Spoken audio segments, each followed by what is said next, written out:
Welcome welcome welcome everybody. क्या हाल चाल है? CA Karan number this side. और क्या चल रहा है सर? आजकल तो बस लिंक्डइन पे पेजेस चल रहे हैं। वो आंसर शीट देख के दिमाग घुमा पड़ा है। अरे भाई, एक बात बताओ। मेरे अटेम्प्ट में भी हुआ था, मेरे से पीछे अटेम्प्ट में भी होता आ रहा है, ये हमेशा से होता आ रहा है। मैं डिफेंड नहीं कर रहा ये बोल के कि मतलब ठीक है ये होता आ रहा है तो सह लेंगे। नहीं नहीं, लड़ेंगे। लेकिन आज डेट देखो, एक महीना रह गया सिर्फ। इस महीने में जिन लोगों की तैयारी नहीं हुई होती ना, उन लोगों की तैयारी हो जाती है, और जिनकी हो रखी होती है वो धीरे बढ़ जाते हैं। ये वाला मंथ बहुत क्रूशियल है। अभी देखना, इस बारे में इतना कंटेंट आने वाला है, इतनी वीडियो बनेगी ना इसके ऊपर। इतने सारे टीचर्स बनाने वाले हैं, जो कि ठीक भी है। बट मैं बस इतना गुजारिश करूंगा कि अभी के लिए इन सब चीजों से दूर रहो। एक महीना है, मतलब जब ये सब चीजें होती हैं, आंसर शीट वगैरह गलत चेक होती है, तब भी 10% बच्चा पास होता है ना। तो हमारा टारगेट अभी के लिए ये है कि उस 10% में पहुंचना है बस। पास होकर फिर बिल्कुल लड़ेंगे। मैं ये नहीं कह रहा छोड़ दे, हाथ पे हाथ रख के बैठे रहेंगे, बिल्कुल लड़ेंगे। शर्मा सर हमारे साथ है भाई, बिल्कुल लड़ेंगे। बट अभी के लिए सिर्फ पढ़ाई पे फोकस रहेगा, ठीक है? एक महीना बस पढ़ लो, उसके बाद फिर धरना देंगे जाके। ठीक है? तो बस यही मैसेज देने के लिए आ जाया हूँ ना, ये बड़ी सी स्क्रीन पे फिलहाल। तो शुरू करें, आज बड़ा इंटरेस्टिंग टॉपिक है। आओ भाई आओ। तो एज अ टाइटल सजेस्ट, पहले तो आईटीसी के बारे में पढ़ने वाले हैं।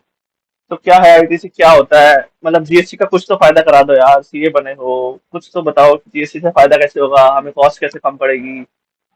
पहले सुन तो लो कि आपको क्या करना है, फायदा होगा कैसे।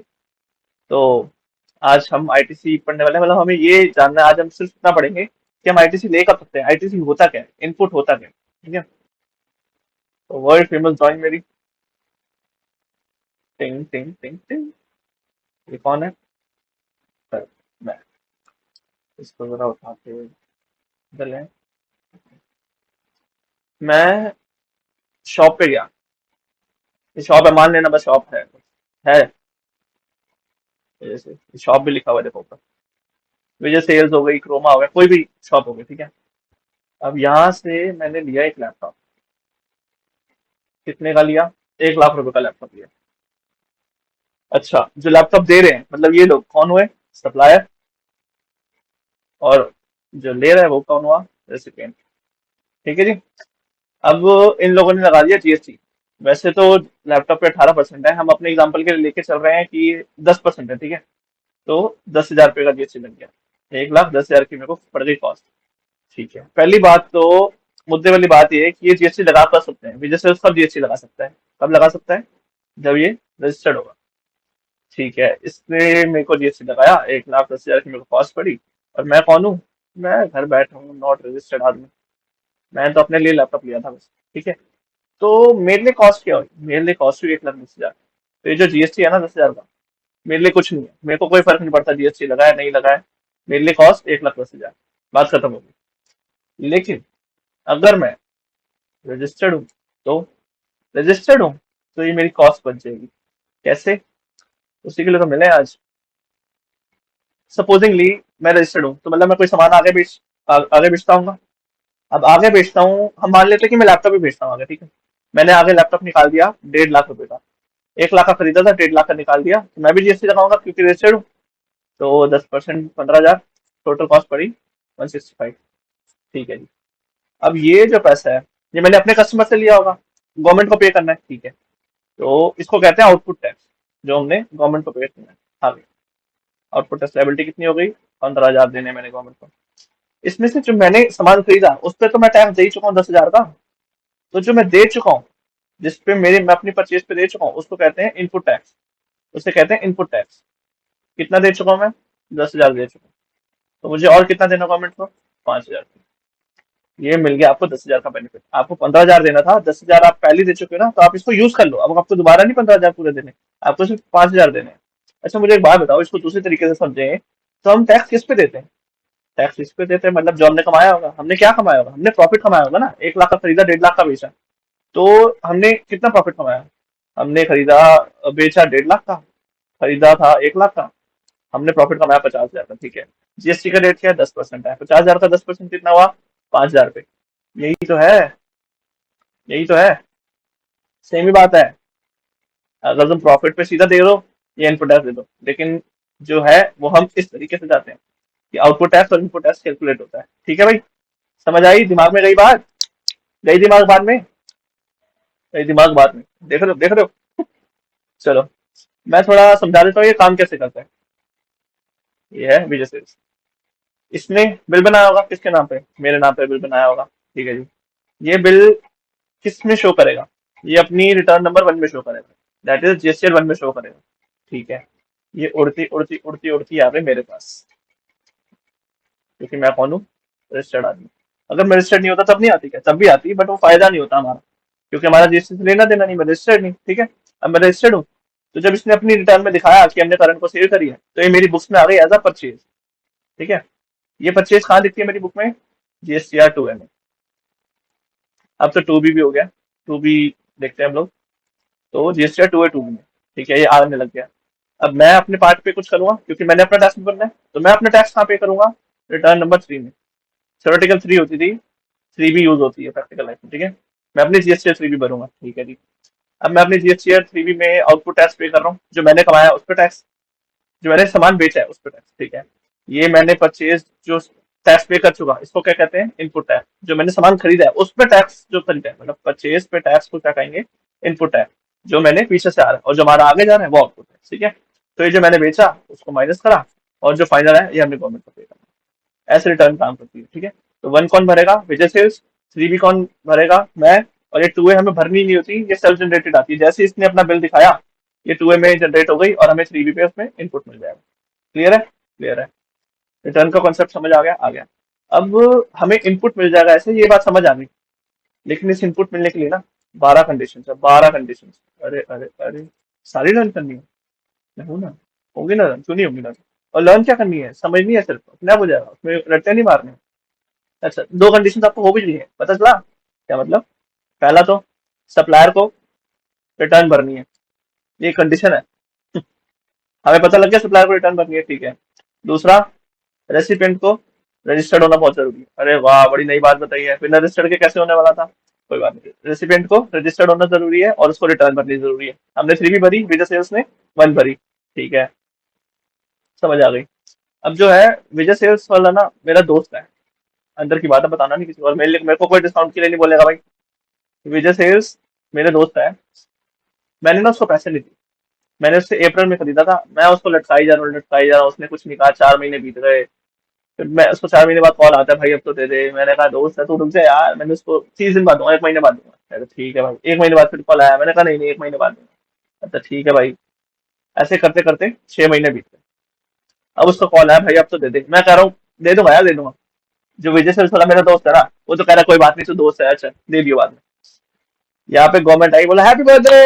हैप्पी बर्थडे क्यों भाई, कह रहे आपने अप्रैल में खरीदा सामान। मैंने कहा हाँ खरीदा। विजय सेल्स वालों ने अपनी जीएसटी 1 में दिखा दिया होगा, हाँ दिखा दिया होगा। आपने उसको 3B में क्रेडिट ले लिया होगा, ले लिया होगा, मतलब आपने बेनिफिट उठा लिया ना। अरे भाई सीधा सीधा बोलो, बोलना क्या चाहते हो। हम ये कहना चाहते हैं कि आपने अप्रैल में बेनिफिट ले लिया, आप 6 महीने तक बिना पेमेंट के मजे ले रहे हो। अभी तक आपने पेमेंट नहीं करी, लेकिन आप फिर भी फायदा उठा रहे हो जीएसटी का। अच्छा तो मैं पेमेंट कर दूंगा उसमें, क्या कहते हैं, ना ना ना ना ना ना। ये 6 महीने हुए, मतलब 180 दिन जहाँ खत्म हुए, यहाँ पे 181 डे चढ़ा। और आपका जितना जीएसटी बेनिफिट था, हम जीएसटी बेनिफिट क्यों बोल रहे हैं बार बार, उसका नाम क्या है, जीएसटी इनपुट। जितना जीएसटी इनपुट था वो सारा का सारा कैंसल। कैंसल मतलब रिवर्स। ये रिवर्स कैसे होता है, ये मेरे को बात बताओ। जब हम आउटपुट टैक्स भर रहे थे, हम 15,000 रुपये भरना था हमें, हमने 10,000 भरा था, हमने माइनस कर दिया था ना, 5,000 भरना पड़ा था। बस इसको उल्टा कर रहे हैं। अब ये रिवर्स का मतलब क्या होगा, ये हमारी आउटपुट लाइबिलिटी में बढ़ जाएगा, मतलब ये इसी में ऐड हो जाएगा। क्या मतलब, अब जैसे नवंबर आ गया, मैंने अप्रैल का खरीदा हुआ, नवंबर आ गया, मेरे नवंबर पे टैक्स बनता है जो मेरे को गवर्नमेंट को पे करना है, वो बनता है 25,000 पे। ठीक है। अब जो ये बेनिफिट उठाया हुआ था, ये कैंसिल हो गया, तो मतलब अब हमें ये भी पे करना है। तो ये 10 रिवर्सल ऑफ आईटीसी भी पे करना है। तो अब कितना पे करना है टोटल, 35,000 पे करना है। ऐसे आउटपुट टैक्स लाइबिलिटी में ऐड हो जाएगा, ऐसे रिवर्स हो जाएगा।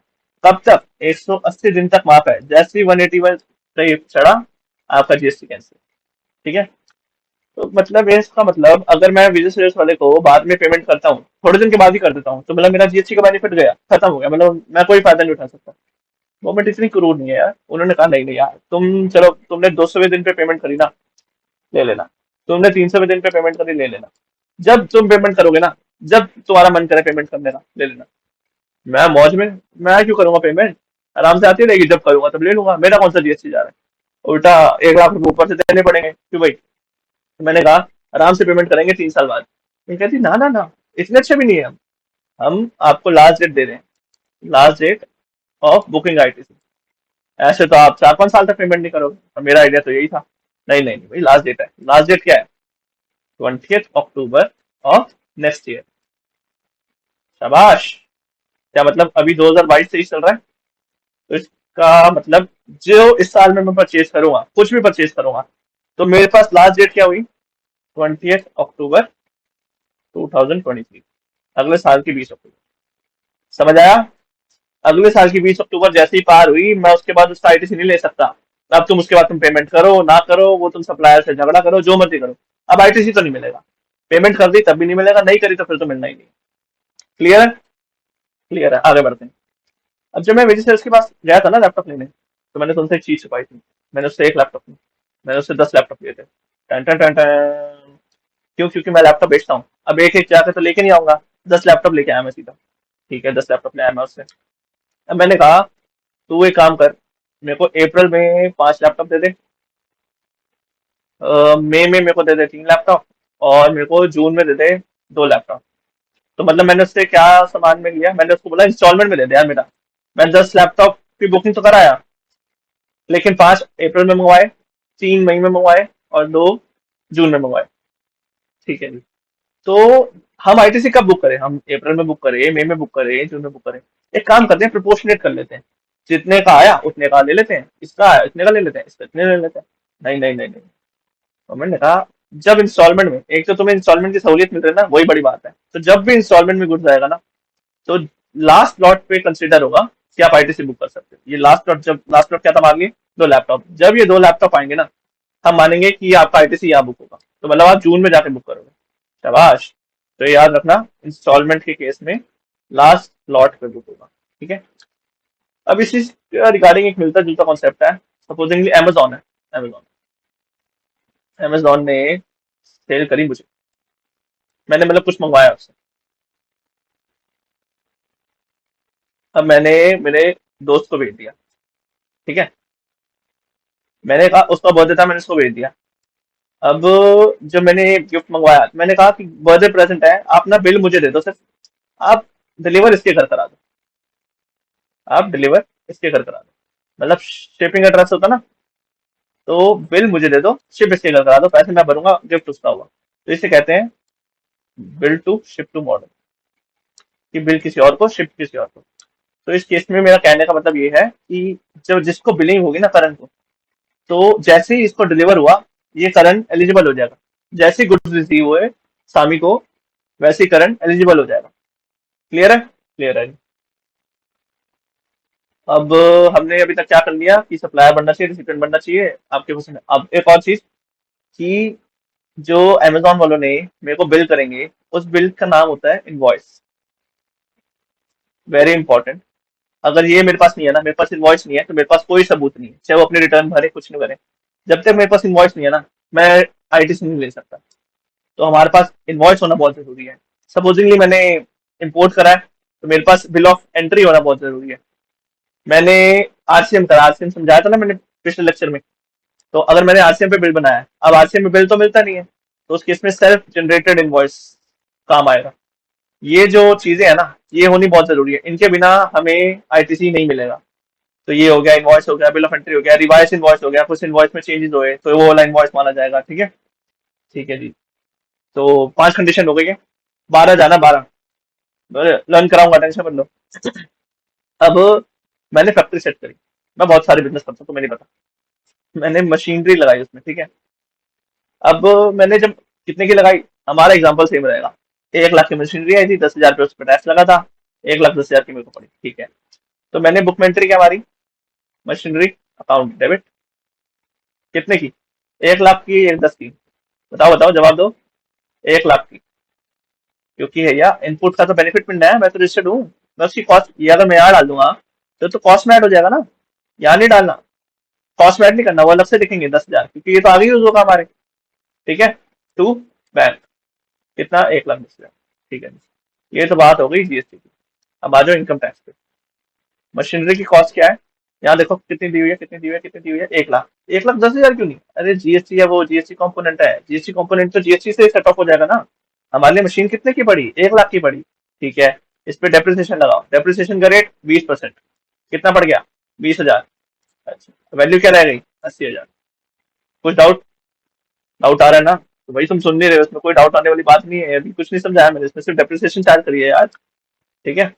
अब मैं कह रहा हूँ कि मैंने इनपुट नहीं लिया, मेरा मन नहीं था इनपुट लेने का, मैंने कहा जाने दो, मशीनरी ली। तो अब अगर मैंने इनपुट नहीं लिया तो मशीन की कॉस्ट क्या हो जाएगी? सीधा 1,10,000, क्योंकि मेरे जेब से तो 1,10,000 ही जा रहे हैं। समझ आ रही है? 1,10,000 ही जा रहे हैं, तो मशीन की कॉस्ट 1,10,000 ही हो गई। तो मशीन की कॉस्ट इनकम टैक्स में क्या आई? 1 लाख या 1,10,000? अरे जब हमने जैसे इनपुट लिया ही नहीं तो 1,10,000 आई। ठीक है। अब इस पे डेप्रिसिएशन कैलकुलेट करो 20% पे, ये आ गई आपकी 22,000 पे, या आपका आपका 88,000। ठीक है। अब इसमें फर्क पता लग रहा है, ऊपर और नीचे में क्या फर्क है? एक तो डेप्रिसिएशन ज्यादा चार्ज हुई है। ठीक है। जो वैल्यू बची वो ज्यादा बची हुई है। ठीक है। तो इसका क्रक्स ये है, अगर हम डेप्रिसिएशन चार्ज कर रहे हैं तो हम इनपुट नहीं ले सकते, और अगर हम इनपुट ले रहे हैं तो हम डेप्रिसिएशन नहीं चार्ज कर सकते। अगर हम इनपुट ले रहे हैं तो हम डेप्रिसिएशन नहीं चार्ज कर सकते उस कंपोनेंट पे, वो 10,000 पे हमें डेप्रिसिएशन नहीं मिलेगी, क्योंकि 1 लाख पे तो मिलेगी ना जो कॉस्ट है। समझ रहे हो? तो इनपुट अगर ले रहे हैं तो डेप्रिसिएशन नहीं मिलेगी, इनपुट अगर नहीं ले रहे हैं तो डेप्रिसिएशन ले लो। अगर यहाँ पे 10,000 हमने क्लेम कर लिया तो 10,000 पे नहीं मिलेगी, सिर्फ 1 लाख में मिलेगी। अगर हमने यहाँ 10,000 कैलकुलेट नहीं किया तो यहाँ पे हमें 1,10,000 पे डेप्रिसिएशन मिल जाएगी। क्लियर है? बहुत सिंपल पॉइंट था कि इनपुट मिल रहा है तो डेप्रिसिएशन नहीं मिलेगी, और इनपुट नहीं मिल रहा तो डेप्रिसिएशन मिल जाएगी, सिंपल। आगे बढ़े, आगे बढ़े, आगे बढ़े। थोड़ा दिमाग लगाने वाला पॉइंट, इतना कुछ नहीं है बट फिर भी। कैपिटल गुड्स, आंख कान खुल जाए। कैपिटल गुड्स जहां आ गया, पूरे जीएसटी एक्ट में, पूरे जीएसटी एक्ट में कैपिटल गुड्स की लाइफ हमेशा 5 साल, हमेशा 5 ईयर्स। 5 ईयर मतलब 60 मंथ्स। ठीक है। ये क्यों बोला? क्योंकि कैलकुलेशन में काम आते हैं दोनों। ठीक है। 5 साल 60 मंथ से ज्यादा लाइफ नहीं होगी कभी कैपिटल गुड्स की। अब क्या हुआ, मैं लाया एसी। अरे वाह, देख रहे हो? सोचा तो रही मिनट, स्प्लिट एसी है। ठीक है। मैंने लगा दिया इसको ऑफिस में, कूल है। मैं इसको लाया था 2019 में, 2019 में चला, 2020 में चला, 2021 में चला, 2022 आते आते ना, मैंने ना ऑफिस के साथ ही बना लिया घर अपना। क्या करा, ये दीवार तोड़ी और एसी लगवा दिया ऐसे। आधा जा रहा है यहाँ, आधा जा रहा है यहाँ। एग्जाम्पल को एग्जाम्पल की तरह लेना। ठीक है। ऐसी हरकतें नहीं करनी है। सो आधा एसी लगा हुआ है ऑफिस वाले रीजन में, आधा एसी लगा हुआ है घर वाले रीजन में। ठीक है जी। तो जो ऑफिस वाला रीजन है वो तो अभी बिजनेस में काउंट होगा, बिजनेस पर्पज में काउंट होगा। जो घर वाला है वो क्या हुआ? Personal purpose. मतलब जो मेरा कैपिटल गुड है, मेरे लिए तो कैपिटल गुड ही है ना। मैं तो ऑफिस में यूज कर रहा था, मेरे लिए कैपिटल गुड है। मैंने इस पे, जैसे ही मैं लाया होगा 2019 में, मैंने इसका सारा आईटीसी बुक कर लिया होगा, आईटीसी मतलब सारा इनपुट ले लिया होगा ना इसका, बिल्कुल ले लिया होगा। अब जब मैं 2022 में इन दोनों चीजों के लिए यूज कर रहा हूँ, जब हम दोनों चीजों के लिए यूज करते हैं, बिजनेस पर्पज, पर्सनल पर्पज, इसको हम कहते हैं कॉमन यूसेज। बिजनेस और पर्सनल के लिए जब हम दोनों के लिए यूज करते हैं, इसे कहते हैं कॉमन यूसेज। मुझे एक बात बताओ, बिजनेस के लिए तो गवर्नमेंट हाँ कह देगी, पर्सनल क्यों भरेगी तुम्हारे? पर्सनल पे जो टैक्स जा रहा है गवर्नमेंट का नुकसान क्यों हो उसमें? तो गवर्नमेंट कहेगी ना ना ना ना, अगर तो तुम चलाते रहते इसको 5 साल, 2019 से 2024 तक चलता रहता ऑफिस में, कोई दिक्कत नहीं थी। तुमने क्या करा, 2022 में घर शिफ्ट कर लिया आधा, तो यहाँ पे हम इसको प्रोपोर्शनेट कर देंगे। क्या कर देंगे? प्रोपोर्शनेट कर देंगे। चलो 1 मिनट का ब्रेक लेते हैं। मैं तो आ गया ब्रेक लेके, तुम्हारे लिए 5-10 सेकंड के बस। ठीक है। चलो। तो प्रोपोर्शनेट वाला समझ आ गया कि जो प्रोपोर्शनेट, ये कॉमन यूसेज है, इसको हम प्रोपोर्शनेट कर देंगे बस अभी के लिए। ये बहुत इंपॉर्टेंट टॉपिक है, रूल 42-43 के साथ पढ़ेंगे, बिल्कुल पढ़ेंगे। अभी के लिए जो कॉमन यूसेज है उसको हम बांटना शुरू कर देंगे, क्योंकि पर्सनल पर्पस वाला नहीं मिलने वाला, वो हम रिवर्स करेंगे। ठीक है। चलो आगे बढ़ते हैं। हमने अभी तक पढ़ लिया, सब कुछ पढ़ लिया, इंस्टॉलमेंट हो गया, सब कुछ हो गया। अच्छा, अगर मैं लैपटॉप बेचता हूँ, लैपटॉप तो सेल होगा नहीं, मैं ना क्या करता हूँ, विजय सेल्स से मैंने सामान क्या लिया, लैपटॉप लिया। किसने लिया? करण ने लिया। ठीक है। मैंने क्यों लिया? मैंने ये बिजनेस पर्पज के लिए लिया। मतलब मेरा क्या बिजनेस है? मेरा मेडिसिन का बिजनेस है, मैं ऑनलाइन दवाइयाँ बेचता हूँ। ठीक है। तो ये लैपटॉप बिजनेस पर्पस में कैसे हुआ, ये मुझसे ऑनलाइन बुकिंग आती है, ये मेरा इन्वेंटरी बनाता है लैपटॉप, मतलब मेरा बिजनेस में यूज होने वाला है, ठीक है। ठीक है। मैं बार बार बिजनेस बिजनेस वर्ड इसलिए बोल रहा हूँ क्योंकि एक कंडीशन है, हम जो भी खरीदेंगे, जो भी आईटीसी है ना, वो फर्दरेंस ऑफ बिजनेस के लिए होना चाहिए। फर्दरेंस ऑफ बिजनेस के लिए होना चाहिए। फर्दरेंस ऑफ बिजनेस समझाओ तो क्या होता है? कुछ नहीं, लेमैन के लिए, for the purpose of business, बस। पर्सनल के लिए नहीं होना चाहिए, किसी ऐसी चीज के लिए नहीं होना चाहिए जिसपे टैक्स नहीं लगता, ठीक है। तो सिर्फ बिजनेस के पर्पस के लिए होना चाहिए, ठीक है। तो मैं मेडिसिन बेचता हूँ, वो इन्वेंट्री वगैरह बनाता है, तो मैंने मेरे बिजनेस के लिए होना है, मैं आगे मेडिसिन बेचता हूँ। अब मैं मेडिसिन बेचता हूँ, दवाइयों पर टैक्स नहीं लगता भाई, दवाइयों पर टैक्स नहीं लगता है, तो जीएसटी नहीं है। अब मैं यहाँ पे अगर इनपुट बुक कर लूँ, मैंने यहाँ ले लिया 10,000 का बेनिफिट ले लिया, ठीक है। आगे तो टैक्स नहीं है, मेरी आउटपुट टैक्स कुछ है ही नहीं, खाली है। तो इनपुट टैक्स 10,000 लूँ, इसको यूज कहाँ करूँ? क्या फायदा, मैंने गवर्नमेंट से तो ले लिया, अपने जेब में रख लिया, लेकिन अब इसको यूज कहाँ करूँ? कर ही नहीं सकता, क्योंकि ये हमारी जेब में नहीं आते, हमारे पास कैश नहीं आता, ये हमारे ई क्रेडिट लेजर में जाते हैं। उसकी बात करेंगे विस्तार में आगे, लेकिन ये मतलब डिजिटल कैश है, ठीक है, समझ लो एक तरीके से। तो हमारे ई क्रेडिट लेजर में आ रहे हैं, ये कहीं यूज नहीं होगा। तो अगर मैं कोई ऐसी चीज बेचता हूँ जो कि एग्जेम्प्टेड है, तो मेरे को आईटीसी नहीं मिलेगा कभी, जो 10,000 का बेनिफिट है मुझे नहीं मिलेगा, मेरे को 1,10,000 की कॉस्ट ही पड़ेगी। ये क्या बात हुई भाई, मैं रजिस्टर्ड था फिर भी नहीं मिलेगा। अब मैं उसका, मैं चलो मैं कह रहा हूँ तुम्हारे कहने पे मैंने ले लिया, मैंने 10,000 पे ले लिया कि मैं आगे यूज करूंगा, मैं गवर्नमेंट को बोल रहा हूँ मैं आगे यूज करूंगा। अब आगे तो टैक्स नहीं लग रहा, अभी 10,000 का क्या करूँ? ये मेरे पेटीएम में पड़ा है लेकिन मैं इसको यूज नहीं कर सकता, मैं क्या करूँ इसका?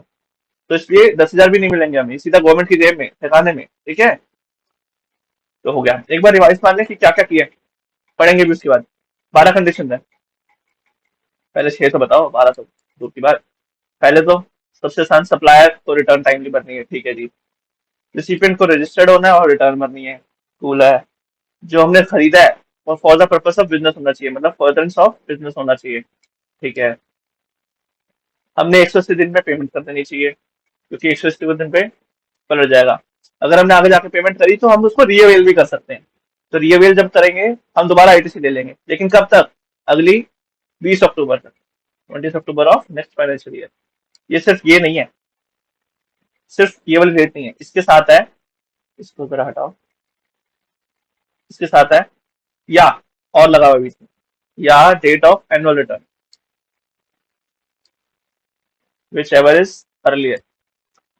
ज्यादातर बताऊं, एनुअल रिटर्न की डेट रहती है 31 दिसंबर, ठीक है।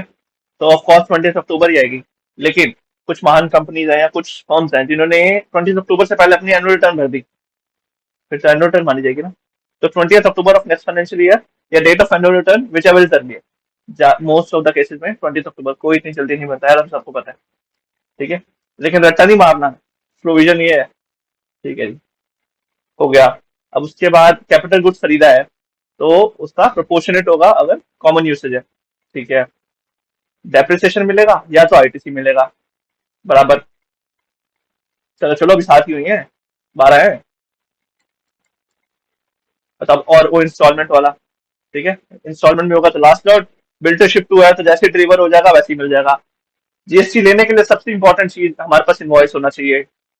उसके बाद हम जो सेल कर रहे हैं वो एग्जेम्प्टेड नहीं होनी चाहिए, मतलब मैंने मेडिसिन वाला एग्जांपल दिया था ना, पता चली उस पर टैक्स नहीं लग रहा, तो हमारी जो सेल है वो नॉन एग्जेम्प्टेड होनी चाहिए, मतलब एग्जेम्प्टेड नहीं होनी चाहिए। क्लियर है? और क्या रह गया? और क्या रह गया, और क्या रह गया, और क्या रह गया? जैसे हमारे एक बार क्या रह गया, तो कोई पढ़े, किसी को समझ आया हमने क्या लिखा है?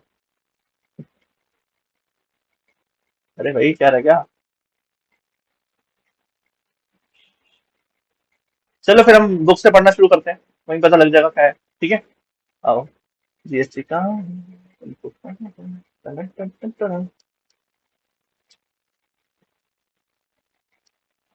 मिल गया।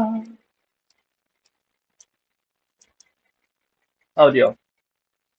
हमने आज क्या पढ़ा है? सेक्शन 16 पढ़ा है, जिसमें हमें एलिजिबिलिटी क्राइटेरिया और कंडीशन बताया हुआ है, ठीक है। कितनी कंडीशन है? 12 कंडीशन है, बार बार बोलेंगे 12 कंडीशन है, ये क्या समझा रखा है? कुछ नहीं है।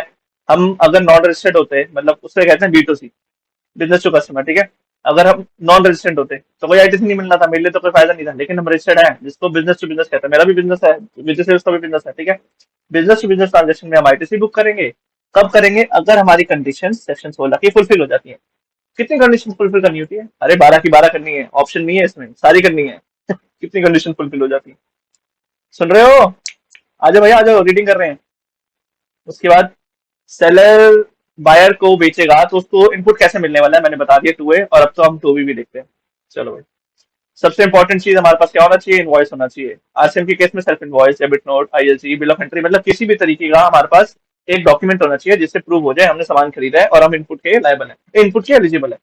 ठीक है जी। उसके बाद बिल टू शिफ्ट मॉडल मैंने समझा दिए। इंस्टॉलमेंट गुड में हम देखेंगे लास्ट लॉट कब था, हम तब वैलिड होंगे। हम रिसिपिएंट को 3B भरनी, रिटर्न भरनी है, सप्लायर को रिटर्न भरनी है।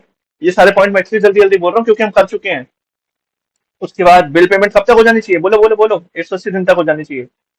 हमारा जो सप्लाई है वो फर्दरेंस ऑफ बिजनेस के लिए होना चाहिए। पर्पस पर्सनल की होगा तो क्या होगा?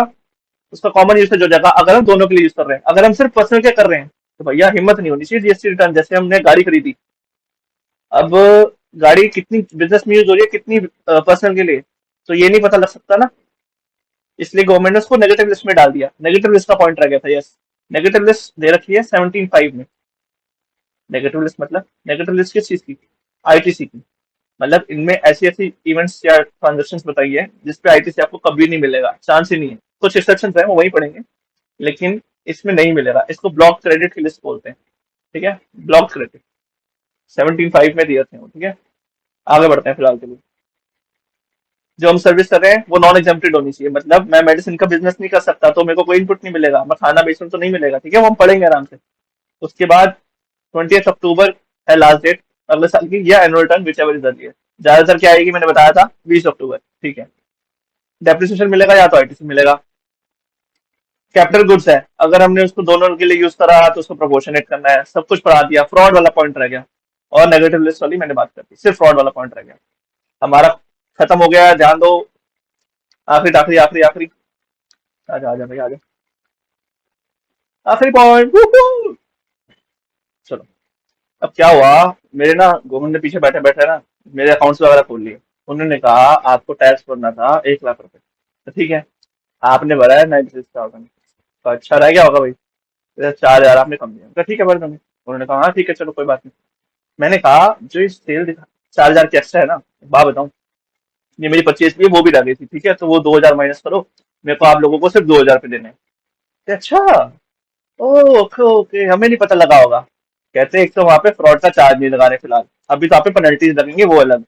तो ये जो हमने निकाला ना, जो आपने डिस्क्लोज नहीं करा, जो हमने रीअसेसमेंट में खोला है, ठीक है, या फ्रॉड का केस है, इसके अगेंस्ट ना कोई आईटीसी नहीं मिलता। ये आपको हमने ढूंढ के दिया, आपने डिस्क्लोज किया होता तो हम कहते हैं हाँ कर लो। जो हमने ढूंढ के दिया आपको, आप उसके अगेंस्ट कोई आईटीसी नहीं यूज कर सकते हो। काटा, समझे? तो रीअसेसमेंट और फ्रॉड के केस में कभी आईटीसी नहीं मिलता। तो यहाँ हमारा ये टॉपिक खत्म होता है। अगली दो वीडियो बहुत बहुत बहुत इंपॉर्टेंट है। सेक्शन 17(5) पे है, 17(5) और रूल 40 to 43 पे है। सब कवर करेंगे। जाते जाते बस मैं इतना बोलूंगा, मैं फिर से बोलूंगा, 1 महीना रह गया है, पढ़ाई पे ध्यान दो। कुछ नहीं रखा बाकी चीजों में, फटाफट पढ़ेंगे, 10% में आएंगे और होके जाएंगे, बस खत्म। नवंबर आखिरी टाइम, बहुत पढ़ लिया यार, ठीक है। अब घर बैठे इतने टाइम से सब कुछ बस खत्म। आखिरी टाइम ढंग से पढ़ेंगे, तमीज से। चलो, मिलते हैं अगली वीडियो में, बाय बाय।